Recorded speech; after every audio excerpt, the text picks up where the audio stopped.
Yeah. Ladies and gentlemen, make some noise and welcome your moderator, host of the AOL.com show, What to Watch, and today's guest, the cast of Crimson Peak.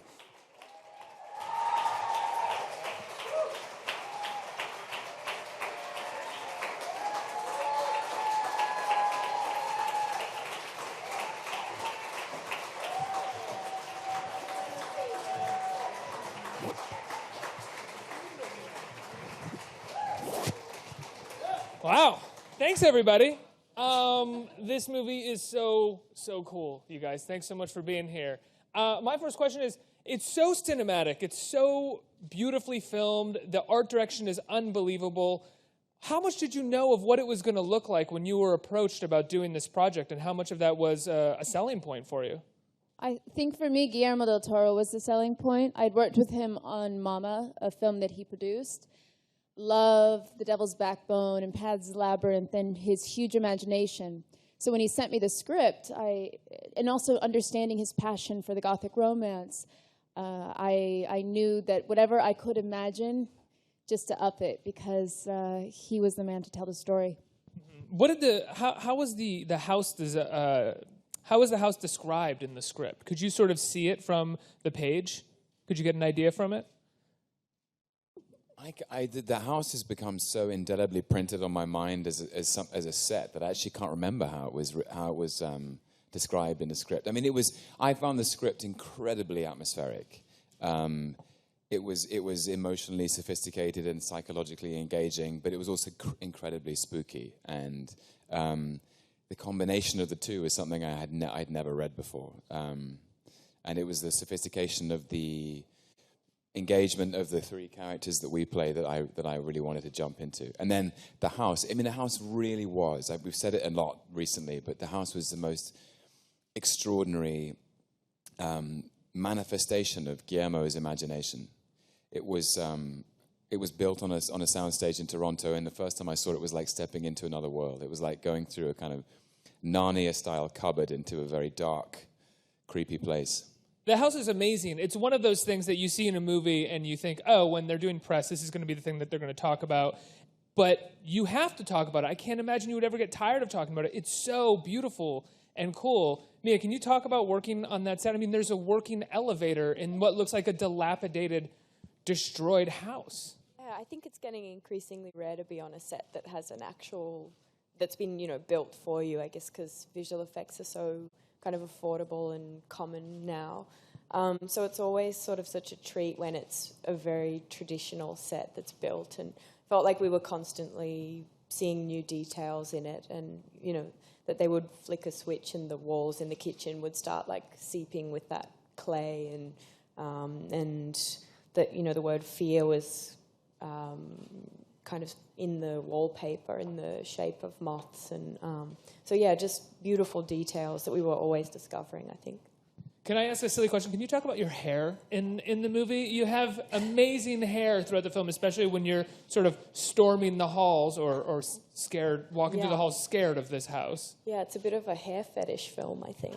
But yeah, we had two different wigs, I think, Jessica and I. One was like an out wig and the other was an up wig, because there was no way that out wig was ever going to get up on our head. So they were really heavy but very beautiful, and I was kind of trapped by it though, because you'd kind of try and sneak off to the bathroom and you'd have like three people running after you, and it'd be like, I'm not going to peel my hair. I know what I'm doing. It was long like enough, 25. It's long enough though that could be a problem. I'd be worried. But we're all grown-ups, and we deal with that with clothes every day. So yeah. Jessica, not just the wig, but talk about your character. I don't think anybody has seen you portray anyone like this before. Yeah, this is that's why I wanted to play Lucille. I'd never done anything like this, and the reason I'm an actor is I want to understand human nature and understand people that are different from me. So yes, I also had a very, very difficult long wig that went all the way down to my feet many times. And in my trailer on loop were of course, I had books that inspired me for Lucille, but I also had 3 movies that were a huge inspiration for me when thinking of the character. And it was Rebecca, Misery, and Whatever Happened to Baby Jane. Wow. Eat your lunch, Blanche. That actually, now that you say that, makes perfect sense to me. Those Yeah. 3 movies. And incredible actresses that understood the genre that they were in, and it's just they're fun and scary and creepy, and I wanted to jump into that. Well, you have a sort of gothic horror story there, right? You have the sort of the games of Whatever Happened to Baby Jane, that. Yeah, the dynamic between the women and being kind of trapped in a house, and then also Misery with that whole hobbling scene, keeping him in the bed, and how for Kathy Bates' character in Misery, it was a very almost erotic, psychotic monster. Yes. I love all those performances by those ladies are incredible. And Tom, I brought up a scene when I was talking in the green room. I brought up a scene with you that I just thought was so elegantly filmed, which is the waltz scene. And you very quickly got very excited and said, "Can I please talk about the history of the waltz?" So I didn't really know how to phrase that question about the history of the waltz for you. So I'm going to just let you take that away. Well, true to Gothic romance, it is a love story. It's a love story with ghosts in it, and the supernatural and the horrific elements come from the romance. A young woman falls for a dark stranger from another land, and the romance happens quite early in the film, and Guillermo was going for, I don't know if anyone's seen Visconti's The Leopard, which is an amazing film, an Italian film based on the Italian novel about kind of the Sicilian royalty in the late 19th century. And there's extraordinary party in that film, and he was that was his nod to that, his cinema hero in a way, and Mia's character and we basically fall in love through this waltz, and it's shot very beautifully, and it's by candlelight, and Shot by, it's by a candlelight, or would you guys didn't shoot it only with candlelight? I would imagine. no, we shot it with light, but Okay, but it has this extraordinarily golden quality to it. It's beautiful, and the camera dances with us in a way. And what I found amazing is in my research of the waltz. At this time, it's set in 1901. And if you went to a party and you were expected to dance in society, you normally would dance in figures of 8 or 16 with your partner on your left or your right. And it was only in Vienna, with those crazy Viennese, who were rebelling against the system. They suddenly invented this waltz, the waltz, where you danced with your partner, face to face, chest to chest. You could, smell each other's breath. Sorry. Oh, a whole bunch of people just got very happy in the audience. Hold the phone. I think the waltz is very sexy. I'll leave it there. It's impossible for me not to just say, "What do breasts smell like?" Tom, I'm sorry. Tom, I couldn't leave that open. I apologize. Oh dear, it's all gone south. But no, I think that the Sorry, Mia. No. Stay away from me.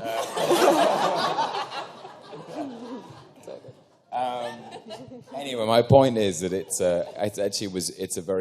beautiful. The form of the waltz is very beautiful, and there's something very thrilling about spinning around in circles, and the intimacy of it. I think is I love that, and I think Guillermo shot it very beautifully, and I loved hearing that you thought that was a great sequence in the film. Yeah, it's a great sequence. I think, as I said, there was a shot in that film where I was immediately reminded that I was watching a filmmaker of Guillermo's caliber, which is a sort of, not to say that he's announcing himself, but there's a shot that reminds you, oh, there's a man behind the camera here who has designed all of this, you know.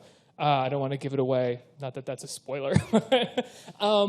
But on that note, Guillermo being a filmmaker of that caliber and one who is referential, not in a stealing way, but in an homage way. You mentioned a few movies that you watched for it. I'm curious if he showed you guys some movies outside of The Leopard and showed you anything, Mia, for your character or what the film was going to look like. I read some books that he sort of vaguely recommended. I read Frankenstein and The Turn of the Screw, and they were both brilliant. And I I didn't have a huge knowledge of the genre of gothic romance or even of like horror in literature, so that was really great for me. And I know Tom read some books as well. Yeah, he's sort of his inspiration. He really wanted to kind of tip his hat to gothic romance, and the Castle of Otranto by Horace Walpole, The Mysteries of Udolpho by Anne Radcliffe, and obviously things that were very clear to me like Jane Eyre and Wuthering Heights and The Fall of the House of Usher. And so all of that is in the mix. Those are his sort of ingredients. Yeah. What is it like working with Guillermo on set? Someone who's so focused on the visual elements of the film, but is also commanding really great performances. I mean, oftentimes you get movies where the visuals are beautiful, but you don't get maybe the best performance from the actors because someone was focused on one other thing. You're getting a lot from him in this movie and a lot from you guys. How does he sort of manage both with you? For me, it's wonderful because he's very collaborative. So he lets you feel free to try anything. And I had signed on to this movie over a year before we made it, and even these ideas that I had about the character, he and I, sometimes we get on the phone and talk about it, and then he'd call me up and say, "Oh, I wrote this great scene." And there's a scene that my character's taking care of, Edith. And she's Would we say taking care? Yes. Very special care. Like taking care, like, yeah. Yes.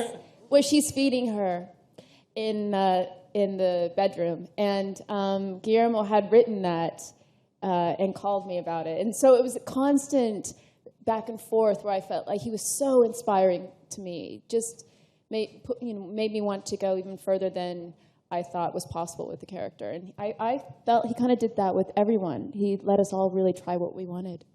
What does that mean, try what you wanted? What did that mean for you? Do you have an example of a moment where it felt like you were really in command of what you were doing while he was directing you? Yeah, it was interesting. There's a scene towards the end. I don't want to spoil anything, but there's a scene of where Thomas and Edith tell each other the truth, and it's a truth that hasn't been expressed up until that point, and it's a very, very high stakes moment, and there's a lot of adrenaline and in both of the characters at that point.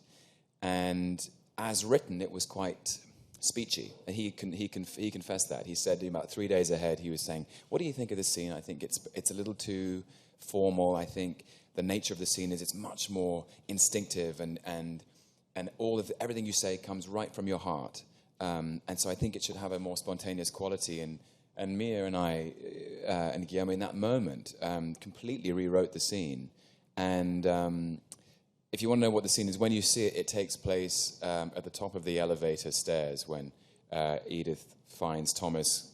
She's called the elevator, and Thomas arrives in the elevator, and they have a conversation. And it's very immediate, it's very emotional, and it's very direct. And I love that scene as a result. It was that immediate reworking of the script. That's got to be so important for you as an actor when you're making a project, because so often when someone writes, they're writing as a writer, and they're writing to make sure that it's clear to the reader. But when you start performing or you get into production, you realize that you're overly clear, or you were too clear on the page, and it's harder to perform. Yeah, I mean, that's what's funny about...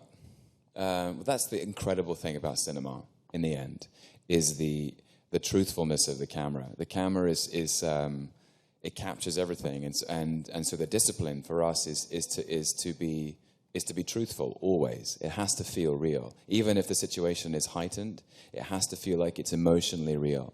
And sometimes when you're bringing dialogue off the page in the environment, it's the three of us on the set. It doesn't feel like the architecture of the writing is too formal, and you have to shake it up to make it real. And to me, that's the thrill of working on a set. Absolutely. Mia, if you want to address that, I mean, you anchor the film. You're scene shot one to last shot of the movie. It's an incredible performance. You, like I said, you anchor the film. You're our hero. What was that like? Did that feel like a major challenge for you? Yeah, it was great. I think the danger when you're playing a character that's the audience's eyes into the world is that that central character kind of becomes less important, and it's more what's happening around them. But I always felt like Guillermo was so great at making sure that Edith didn't ever become too passive or too naive, and just always being super supportive if anything didn't feel quite right, and allowing all of us to sort of imbue it with our own ideas as well. So, yeah. Well, she's definitely not too passive. I mean, she's sort of on the same wavelength as the audience the whole time. We're all kind of picking it up at the same time as Edith, and it's equally as terrifying, I think, for the audience as it maybe is for the character. Were you said you weren't really that knowledgeable of the Gothic horror genre before. Did you become fascinated with it afterwards? Did you become interested in it afterwards or while shooting? Yeah, I definitely gained a real appreciation for it, because I knew it on a very basic level, but it was, to me, like horror means like a slasher film or something. So I've always been kind of wary of the genre, but Guillermo, I mean, I think it's much more sophisticated than that, and definitely it can be a psychological horror, and those are more powerful, I think, than just sort of blood and gore, and Guillermo definitely is more focused on that. Well, I think for those who like blood and gore, I would say that the film definitely plays with tone. Just a little bit. Yeah, and you get a lot of the highbrow with a lot of the visceral at the same time. So I could enjoy myself with the highbrow, and then at some point be like, sick. Nice. Was that something that was a lot of fun for you guys as well? Like, I mean, you get to do so many different things as an actor. You get to have these incredibly emotional scenes that are about love, that are about family, and then you also get to have these crazy, cool, bloody battles. Yeah, for me, it was more fun watching it than actually doing it, because the last 20 minutes of the movie, it takes a lot of energy to sustain that.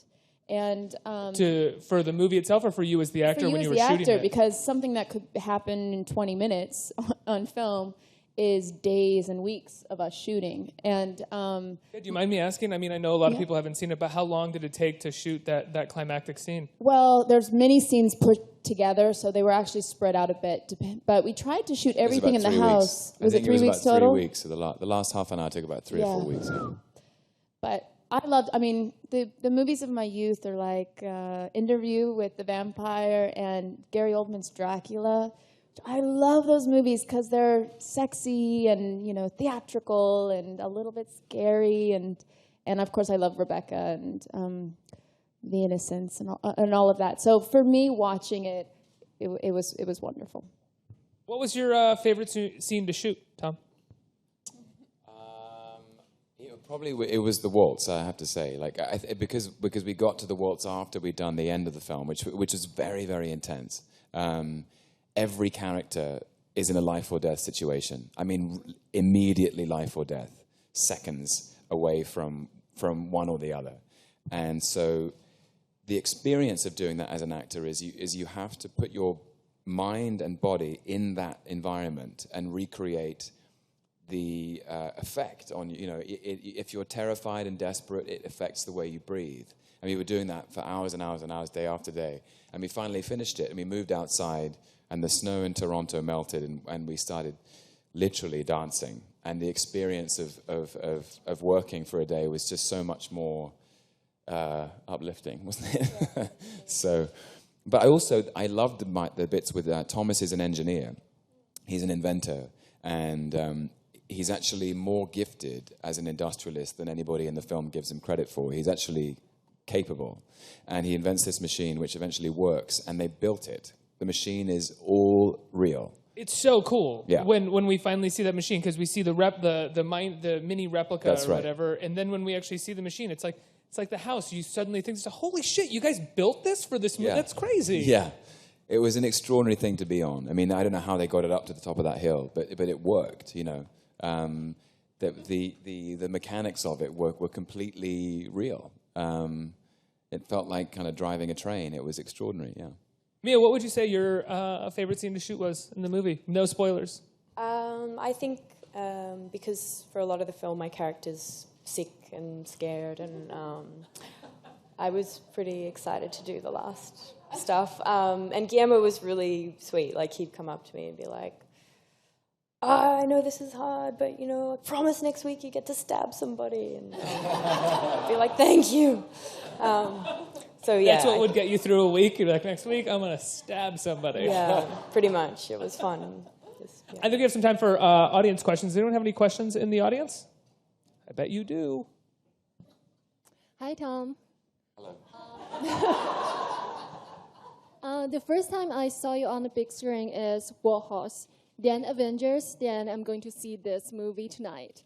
So from drama to superhero to horror movies, it seems to me that you can handle all kinds of characters in all types of films. So it makes me curious that if you can choose any female character to play in any movie, who would that be? Any female character from any movie? Gosh. Tootsie. What's that? Tootsie. Oh, no. That's a really tough question. Maybe Chris Hemsworth and I could do Thelma and Louise. Yes. I like that. That's good. I don't know. Although, I think probably the balance needs redressing in the other direction. But it's a fun question. Thank you. Next question from the audience. Tom and Mia, I loved both of your performances in Only Lovers Left Alive, and I was wondering what it was like to be reunited for this film, and if it was different in any way. It was great. It's so nice to work with someone when you've had a great time the first time and you get to, do something different. And there's this sort of trust that you have. Acting is all about trust in the end. And the fact that we'd already done, we had been together in Only Lovers Left Alive in a slightly different relationship. Yeah. But it was really, really nice to work together again. Yeah. Yeah, I loved it. It's always good when you know the person, and it just sort of eliminates that, kind of getting to know you thing, and you can just already be very at ease. So yeah, it was really great. And that's a Jim Jarmusch film. This is a Guillermo del Toro film. I feel like the three of you together have probably worked with all of the best directors that there is out there. How do you think that happened? What do you think you owe to that? Not necessarily that success, but sort of being chosen by these people and working with them. Can you answer that question? I am a movie fan first and foremost, an audience member, and so I kind of, I make it known certain directors that I want to work with. So perhaps that's also why we've been very lucky. I was like, if you don't want to, I'll go on to the audience. That's okay. What was the question again? Sorry. You've had such. I don't want to use the word luck because you're incredibly talented, but the directors who have chosen you guys to be in their films have all been incredible filmmakers. Some of the best that we actually have out there. David Cronenberg, Jim Jarmusch, Guillermo del Toro. It's incredible. What do you owe? Do you think to being a part of to being in their work? No one else was available, I think. So. Good answer. That was awesome. We'll stick with that. Next question from the audience. Hi. I'm a big fan of all of you, first of all. Even your interviewing style is awesome. Cool. I wanted to know, for each of you, what's the best piece of advice for an aspiring actor? I would say that you have to do something every day to remind yourself that you're an actor. You may be doing something else to make money, waiting tables or whatever, but every single day do something that is for you and your craft, whether it be taking a movement class or I remember when I was in Santa Monica, I would go to the library every day and I was adapting Hamlet, a female version of Hamlet for the cinema. Whatever you do something every single day. Don't wait for someone to give you a job to then tell you who you are. I guess I would extend that by just saying, trust your gut and follow your heart. Because I think as you sort of set out on the path of being an actor, a lot of people will try and tell you how to be and who to be. I think that's very dangerous. You can get lost. It's so important to own your own view of the world. And there's something very courageous in that. So it sounds like a simple piece of advice, but it's actually hard. It's the hardest thing to do, to trust your gut. Run and never look back. But probably just trust your instinct and think about if you want to do it for the right reasons and then I guess just keep trying. Absolutely. Next question. Hey, so at the end of Avengers, all the Avengers go and eat a bunch of shawarma, but Loki doesn't get to. So I wanted to know, what are your thoughts on that? And also, Loki's like in a mask. Is that so he can't eat the shawarma?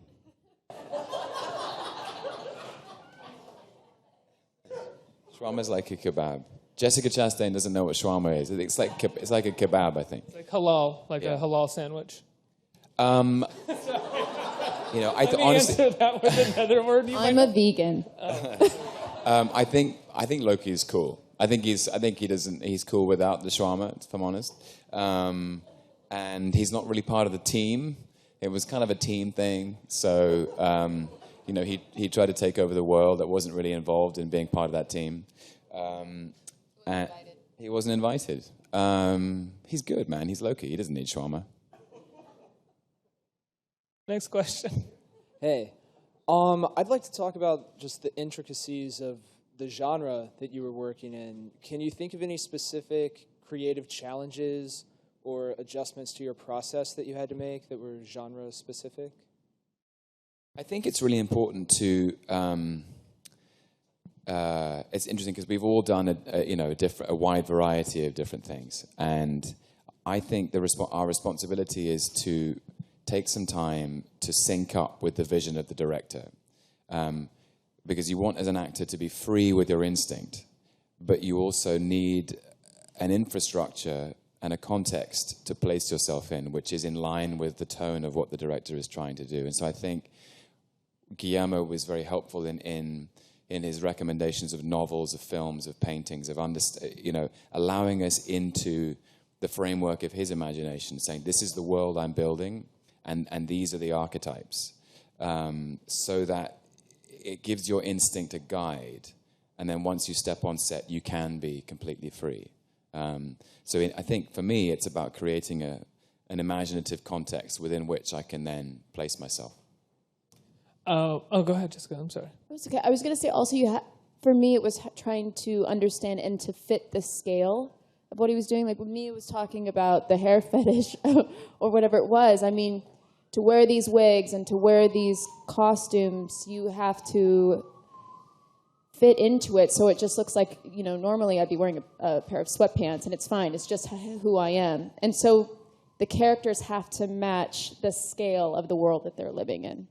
And I found that otherwise it's a hair show and a bunch of velvet. So that too was something that I had to figure out with Guillermo. The film is not your typical Halloween horror movie at all, but it is coming out for Halloween, and we're talking about costumes, so I'm curious what you guys are going to go as for Halloween, considering the topic of the movie and what kind of movie it is. Well, I'm on set in Prague for Halloween. I don't think that they really celebrate it, but I have on the way to set, driven by a place that says Sexy Costumes, spelled with a K. I might go in there for Halloween, see what I can find, and wear it to the set. But other than that, I'm sadly not going to celebrate. I'm going to be wearing my costume for Kong Skull Island, because that's what I'll be doing. There you go. I don't know what I'm going to do at the moment. We don't do it as well in Australia as they do here, but maybe I'll go as Tom or something. All right, I think we have time I'd be for one. so flattered if he did that. Yeah. I think we have time for one more question from the audience. I loved Jessica in your Broadway debut in The Heiress, and I'm wondering when Tom is going to make his Broadway debut. I'd love to see you in Henry V or Prince Hal. Thank you very much. I really appreciate it. I've actually those two characters you mentioned, I've already played. I played Prince Hal and Henry V in a film for television called The Hollow Crown.